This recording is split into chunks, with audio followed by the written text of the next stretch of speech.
Kohhran in khom hi ti tlem ni ta se Kohhran in khom hi ti tlem ni ta se ihun nei chene in khom hian a tuar phah mai heia tira chuan ma se in khom a tlem wang hian kan Christian nun na hi a chhiat phah tina ni lawa quantity in quality hi poimo zoka kan in khom khan Sunday la vain khom mu thu mai maya kan vain khom a chan voi khat har ka kin thu soi thano mai mai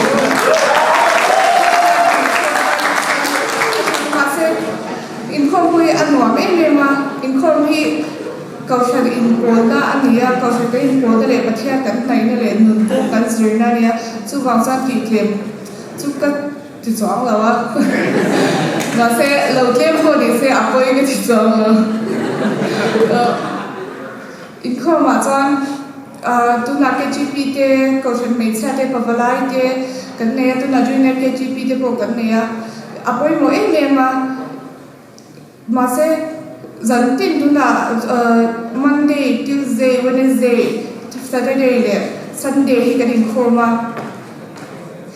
na le Tuesday kan ne na te zirlai chen khat zirlai chen khat nei chen khat chung kwa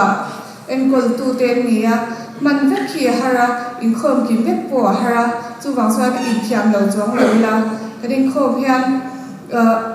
kan in khom mo kan in khom lo po hian apoi no per chu kan thin lung hi ania chan chu Bible point dia pathian in thila khira ni mishim te amani lawa mishim chan pon lam an ena amar chu pathia chan thin lung lama en chi na ni ti kha Bible chang takin in ja kha apoi mo ka ti mema tu la te po sinata khan akal in khom tleme in khom tam ti an ti han atam chok sa in khom tam khan du zo ka hi po hi kan how to te in rufim taka an nei to ani chawng san tha ka ti boka in khom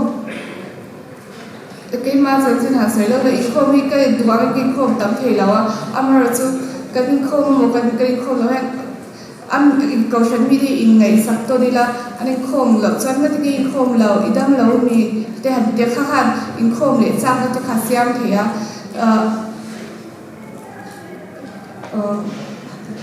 kan in khom dwana te hian in khom chu abalom ong ve a ron kal len ron khom che ro te ti la in khom chunga hi chuan karin ang khat veka la te kan sahawa sermon te kan ngai tha ti kan chung chaya amar chu pol lama hian enge kan ni na hi ai thak the a chen chu hausa chen ri the in thia chu na mem khatiang te kha ngai to hi a tha ta tia chu wang chuan kan in khom tam mok in khom tlem mok se ang khan ril ru hi dik phat se thin lung hi dik se chu poi mo ber ni kalom ne